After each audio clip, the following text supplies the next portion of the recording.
நின்று போன போட்டிக்கான அட்டவணை வெளியீடு ஜூன் 3 2025 ஐபிஎல் போட்டிக்கான ஃபைனல். ஒரு போட்டி கூட உங்க கிரவுண்ட்ல கிடையாது. ஏமாற்றியதா பிசிசிஐ சென்னை சூப்பர் கிங்ஸ் அணியையும் சன்ரைசர்ஸ் ஹைதராபாத் அணியையும். சொந்த நாட்டுக்கு சென்ற வெளிநாட்டு வீரர்கள் மரண அடி வாங்கிய ஆர்சிபி அணி. ஆர்சிபி அணியினுடைய கேப்டன் ரஜித் பட்டிதாருக்கு காயம். புதுசா பிரச்சனையை கொண்டு வராங்கப்பா இந்த ஆர்சிபி அணி. பும்ராவை கேப்டன் ஆக்க முடியாது காரணம் சொன்ன பிசிசிஐ ஒப்புக்கொள்ளாத கவாஸ்கர். இது கம்பீரோட காலம், நீ இறங்கி ஆடு கம்பீர்னு சொல்லிட்டு நொந்து போய் சொன்ன அஸ்வின் அவர்கள். நம்பர் 1 T20 பவுலரை இங்கிலாந்து டெஸ்ட் சீரிஸுக்கு எதிராக இறக்கியே ஆகணும்னு முடிவெடுத்திருக்கிற கம்பீர். முதல் 4 இடத்துல இங்கிலாந்து டெஸ்ட் சீரிஸுக்கு எதிராக இவங்க தான் இறங்கி ஆகணும்னு சொல்லிட்டு கோரிக்கை வைத்திருக்கிறார் வசீம் ஜாஃபர். மேலே குறிப்பிட்ட அனைத்தையும் இந்த தொகுப்புல முழுமையாக பார்ப்போம். பஹல்காம் அட்டாக்கின் காரணமாக, பதில் தாக்குதல் காரணமாக, மீண்டும் போர் நடவடிக்கை என காரணம் சொல்லி பாகிஸ்தான் இந்தியா மீது தாக்குதல் நடத்தியதனால இந்த இடத்துல ஐபிஎல் நின்று போனது. ஒரு 10 நாளுக்கு இடைவெளிக்கு அப்புறம் தான் மே 17 ஸ்டார்ட் ஆகும் சொன்னாங்க.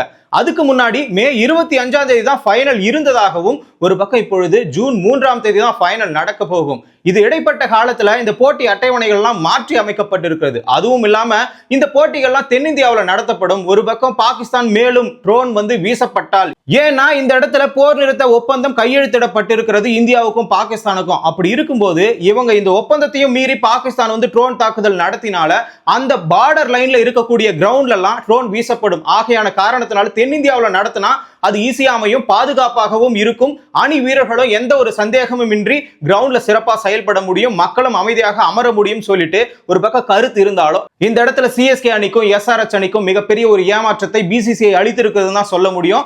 இவங்க 2 பேருமே பிளே ஆஃபுக்கு வெளியே போனதுனால மற்ற 6 இடத்துல தான் எங்களால நடத்த முடியும் சொல்லிட்டு ஒரு பக்கம் கம்பீரமாக பிசிசிஐ சொல்லி இருக்கிறது. ஏன்னா இந்த இடத்துல இருந்து அதிக வருமானம் வரக்கூடியதாக இருந்தாலும் நீங்க பிளே ஆஃபுக்கு வரல, நீங்க தான் வெளியே போயிட்டீங்களே, இதுக்கு மேல அங்க நடத்தினா என்ன, நடத்தா காட்டி என்னன்னு சொல்லிட்டு ஒரு 6 இடத்தை சூஸ் பண்ணிருக்காங்க.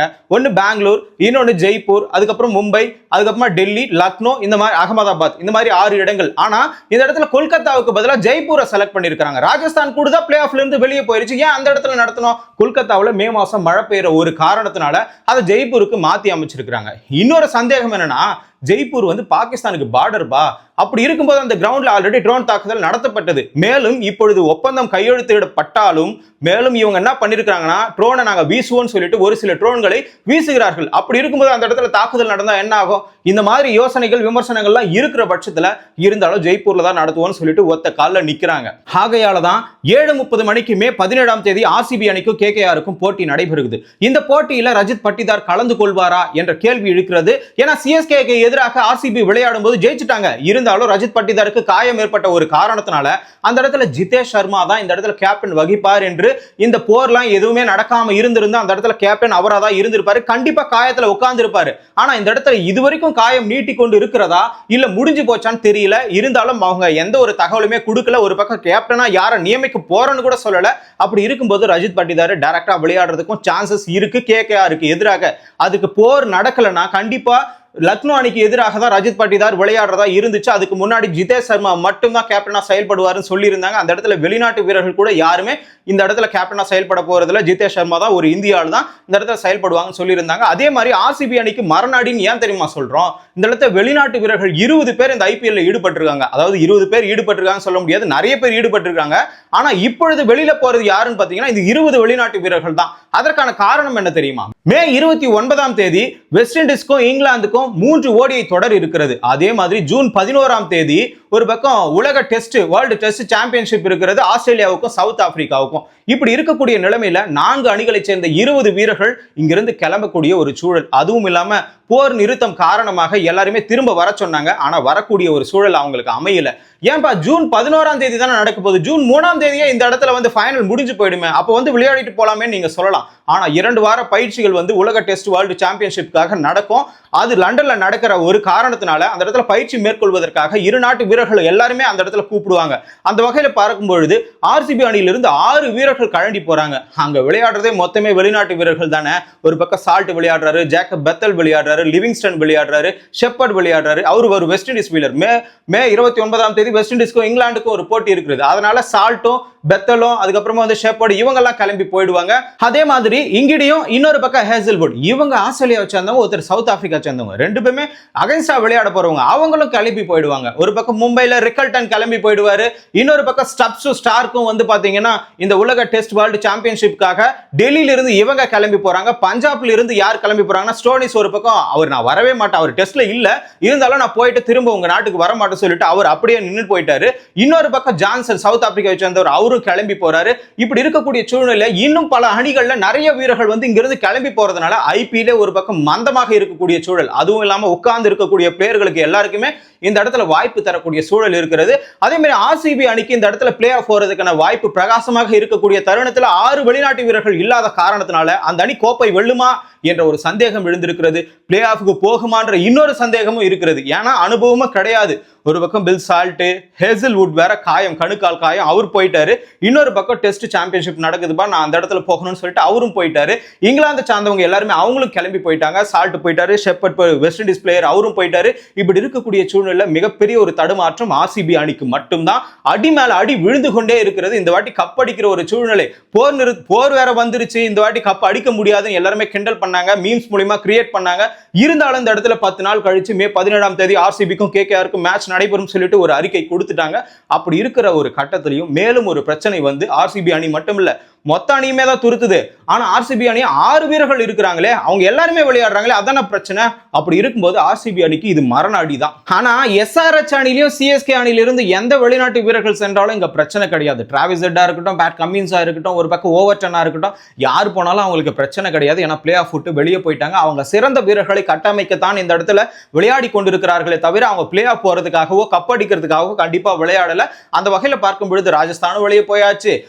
ஒரு பக்கம் கேகேஆருக்கு துளி வாய்ப்பு இருக்கிறது. அப்படி இருந்து அவங்க இடத்துல நடக்கல, மழை பெய்யறதுனால தூக்கி ஜெய்ப்பூருக்கு மாத்தி இருக்கிறாங்க. ஜெய்ப்பூர்ல பார்டர் தாக்குதல் இருந்தாலும் நாங்க நடத்துவோம் சொல்லிட்டு பிசிசி அங்க துடிக்குது. ஆனா சிஎஸ்கே நடத்த, அதாவது சென்னை மைதானத்துல நடத்த மாட்டாங்க. அதே மாதிரி ஹைதராபாத் மைதானத்துல நடக்க மாட்டாங்க. ஆனா தொடக்கத்துல ஒரு பக்கம் சென்னையில நடத்துறதாவும், பெங்களூரு, ஹைதராபாத், விசாகப்பட்டினம் இந்த மாதிரியான இடத்துல மட்டும்தான் நாங்க நடத்துவோம் சொன்னாங்க. பாதுகாப்பு ரீதியாக தற்சமயத்துல எல்லாமே மாற்றி அமைக்கப்பட்டு மேல போய் விழுந்துருச்சு. ஏன்னா வருமானம் அங்கதானே கிட்டும். அந்தந்த ஸ்டேட்டுக்கு உரிய மக்கள் எல்லாம் அங்கங்க வந்து பார்ப்பாங்க. அப்பதான் வருமானம் அதிகமா வரும். சென்னையில வச்சா எவன் வருவான்னு சொல்லிட்டு இருந்தாரு. அந்த ஒரு காரணத்துக்காக தான் அங்க தூக்கி அடிக்கப்பட்டிருக்கு. அதே மாதிரி இந்த இடத்துல உலக டெஸ்ட் கிரிக்கெட் அப்படின்னு பார்க்கும்பொழுது இப்ப இந்த வாட்டி வந்து ஆஸ்திரேலியாவும் சவுத் ஆப்பிரிக்காவும் உள்ள போயிருக்காங்க. ஆனா இது முடிஞ்ச உடனே, இந்த ஐபிஎல் முடிஞ்ச உடனே நாம இங்கிலாந்து சீரிஸ்க்காக போக வேண்டிய ஒரு சூழல் இருக்கிறது. இந்த இடத்துல ரோஹித் சர்மாவும் விராட் கோலியும் ஓய்வு அறிவிச்சிட்டாங்க. இப்ப கேப்டன் யாருன்ற ஒரு உத்வேகம் கிளம்பி இருக்கிறது. ஒரு பக்கம் சுப்மன் கில் தான் பிசிசிஐ தேர்வு செய்யும் சொல்றாங்க. ஆனா இந்த இடத்துல சுனில் கவாஸ்கர் கேப்டன் பதவியை கண்டிப்பா பும்ரா கிட்ட தான் கொடுக்கணும். ஏன் ஆஸ்திரேலியா பார்டர் கவாஸ்கர் டிராஃபில ஃபர்ஸ்ட் மேட்ச் பும்ரா தலைமையில தான் ஜெயிச்சாங்க. அதே மாதிரி கடைசியா வந்து ஜெயிச்சிருப்பாங்களோ டிராப் பண்ணிருப்பாங்களோ, இருந்தாலும் அவருடைய காயம் காரணமா வெளியே போனதுனால, அவருடைய ஓவர் இல்லாத ஒரே காரணத்தினால பயந்து, அதாவது அதுக்கு முன்னாடி பயந்துருந்தாங்க, அவர் போன உடனே தெளிவாயிட்டு ஒரு பக்கம் வெற்றியை அடைஞ்சிட்டாங்க. இப்படி இருக்கக்கூடிய சூழ்நிலையில பும்ராக்கு தான் இந்த பதவியை கொடுக்கணும் அப்படின்னு சொல்லிட்டு கவாஸ்கர் அழுத்தமா இருக்கிறாரு. ஆனா பிசிசிஐ என்ன சொல்லுதுன்னா, இவருக்கு அடிக்கடி காயம் ஏற்படும். அப்ப யாரு கேப்டன்ஷிப் பாக்குறது? அப்பவே கோலி தான் வந்து லாஸ்டா கேப்டன்ஷிப் பார்த்தாரு. அப்படி இருக்கும்போது இவருக்கு கேப்டன்ஷிப் கொடுக்க முடியாது. இது ஒரு காரணமானு சொல்லிட்டு கவாஸ்கர் என்ன சொல்லியிருக்கிறாருன்னா, நீங்க அவர்கிட்ட கேப்டன்ஷிப் கொடுத்தீங்கன்னா எத்தனை ஓவர் போடணும், எப்படி ஓவர் போடணும், எவ்வளவு ஓவர் போடணும்னு பும்ரா முடிவு பண்ணுவாரு. அதே இன்னொரு கேப்டன் கீழே விளையாடும் போது, ஃபார் எக்ஸாம்பிளுக்கு பார்டர் கவாஸ்கர் டிராஃபி எடுத்துக்கங்க, அந்த போட்டியிலேயே அதிகமான அழுத்தம் யார் மேல இருந்தது? பும்ரா மேலதான். முழுக்க அவரே போட்டா காயம் ஏற்படாம என்ன ஆகும்? இந்த இடத்துல இவர் கேப்டனா இருந்தா கண்டிப்பா அந்த நிலைமைக்கு போக மாட்டாரு. நம்மளால எவ்வளவு ஓவர் போட முடியும் தெரியும், எந்த நேரத்துல வந்து நம்ம போட்டா கரெக்டா இருக்குன்னு அவருக்கு தெரியும். ஆகையினால கேப்டன் பதவியை பும்ரா கிட்ட தான் கொடுக்கணும். இந்நேரத்துக்கிட்ட கண்டி சத்தியமா விட மாட்டாங்க. அவனை பிடிச்சி அழுத்துவாங்க, ஓவர் போட்டுட்டே இருன்னு சொல்லுவாங்க. அதனால அவனும் ஓவர் போட்டுட்டே இருப்பான். காயம் காரணமாக 4 சீரீஸே வரமாட்டான். இதுல ஒரு சூழல் தேவையா? ஆகையால பும்ராக்கு தான் கேப்டன் பதவி கொடுக்கணும்னு சொல்லிட்டு அழுத்தமா கவாஸ்கர் சொல்லியிருக்கிறாரு. அஸ்வின் அவர்கள் இந்த இடத்த மிகப்பெரிய ஒரு கருத்தை தன்னுடைய யூடியூப் சேனல்ல பதிவிட்டு இருக்கிறாரு.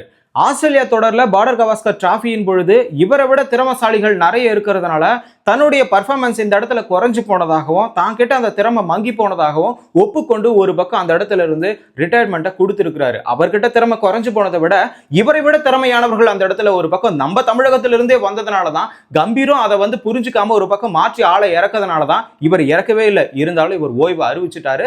அந்த நேரத்திலிருந்து இப்போ அவர் என்ன சொல்றாருன்னா, என்னை தொடர்ந்து இவ்வளவு சீக்கிரமா ரோஹித் சர்மாவும் விராட் கோலியும் இந்த இடத்துல ஓய்வு அறிவிப்பாங்கன்னு என்னால நினைச்சே பார்க்க முடியல. ரோஹித் சர்மா நினைச்சிருந்தா இன்னும் 30-40 டெஸ்ட் போட்டிகளை விளையாடி இருக்கலாம். அதன் மூலமாக அதிக ரன்களை குவிச்சிருக்கலாம். அதுவும் இல்லாம ஒரு 100 டெஸ்ட் போட்டிகளாவது விளையாடிட்டு போயிருக்கலாம். ஆனா முன்னாடியே வந்திருந்தா கண்டிப்பா விளையாடி இருக்கலாம். அவருடைய தொடக்க காலம் ஒரு சிக்கலான ஒரு காலமாக இருந்ததுனால அவரால் ரொம்ப சீக்கிரமா உள்ள வர முடியல. தடுமாறி உள்ள வந்தாலும் ஓப்பனிங் பேட்ஸ்மேனாக இறங்கி ஒரு பக்கம் கேப்டன் ஆகி நிறைய கப்புகளை அடிச்சு கொடுத்த அவருக்கு இன்னும் ஒரு 20 டெஸ்ட் விளையாடி இருக்கலாம்னு சொல்லிட்டு அவருக்கு சார்பாகவும் பேசிட்டு இன்னொரு பக்கம் விராட் கோலியை நினைச்சுதான் ரொம்ப புலம்பி தள்ளி இருக்கிறாரு.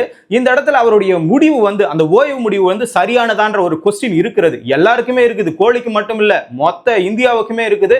உலக நாடுகளுக்கே அது இருக்கிறது. ஏன்னா இந்த இடத்துல அதை ஃபேஸ் பண்றதுக்கான மன உறுதி அவர்கிட்ட குறைஞ்சு போச்சா, இல்ல அவருக்கான அந்த மன அழுத்தங்கள், வெளியிலிருந்து வரக்கூடிய மன அழுத்தங்களை சமாளிக்கக்கூடிய திறன் குறைந்து விட்டதா, இல்ல உடம்புல சோர்வு ஏற்பட்டு விட்டதா? அவர் நல்லா தான் பர்ஃபார்ம் பண்றாரு. ஒரு பக்கம் சாம்பியன்ஸ் டிராஃபிலையும் சூப்பரா விளையாடினாரு, ஐபிஎல்லும் இப்ப தரமா விளையாடி இருக்காரு, ஆரஞ்சு கேப்பும் வச்சிருக்காரு. அப்படி இருக்கும்போது உடல் சோர்வுலாம் கிடையாது. அப்ப எதன் மூலமாக இவர் ரிட்டையர்ட் அறிவிச்சாரு?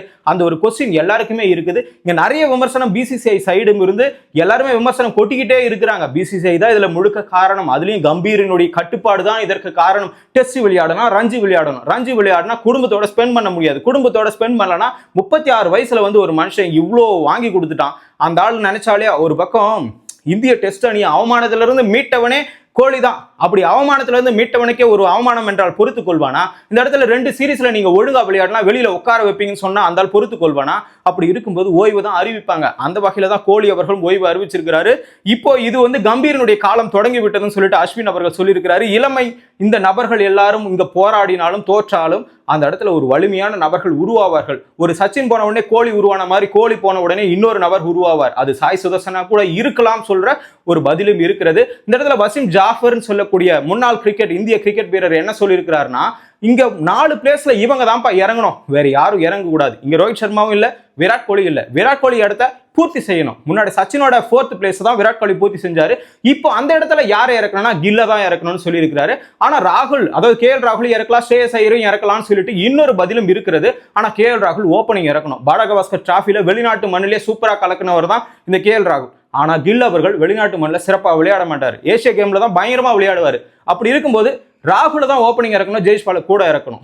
2nd பிளேஸ்ல சாய் சுதர்சனை இறக்கணும். அவர் தான் இங்க திறமையா விளையாடுவார். இங்க நடந்திருக்கக்கூடிய 36 ஐபிஎல் போட்டிகள்ல 1543 ரன், பேட்டிங் ஆவரேஜ் 46 ரன், ஒரு சதம், இன்னொரு பக்கம் ஒரு 15 அரை சதம் அடிச்சிருப்பாரு. அதுவும் இல்லாம உள்ளூர் ஓடிஐ கிரிக்கெட்ல 6 சதத்தோட 1947 ரன்களை அடிச்சிருப்பாரு. அதுவும் இல்லாம இந்த இடத்துல முதல் தர கிரிக்கெட்னு சொல்லக்கூடிய போட்டிகள்லாம் விளையாடி இருக்கிறாரு, தரமா விளையாடி இருக்கிறாரு, நிறைய சதங்கள் அடிச்சிருக்காரு. இப்படிப்பட்ட பர்ஃபார்மன்ஸ் உள்ள நபரும் இந்த இடத்துல 2வது விக்கெட்ல இறங்கலாம். அதாவது 3rd பிளேஸ்ல இறங்கலாம். 4th பிளேஸ்ல கில்லு, ஃபர்ஸ்ட் 2 பிளேஸ்ல KL ராகுல், ஜெய்ஸ்வால். இந்த இடத்துல ஸ்ரேயஸ் ஐயர் எங்க ரிஷப் பண்ணிட்டீங்க.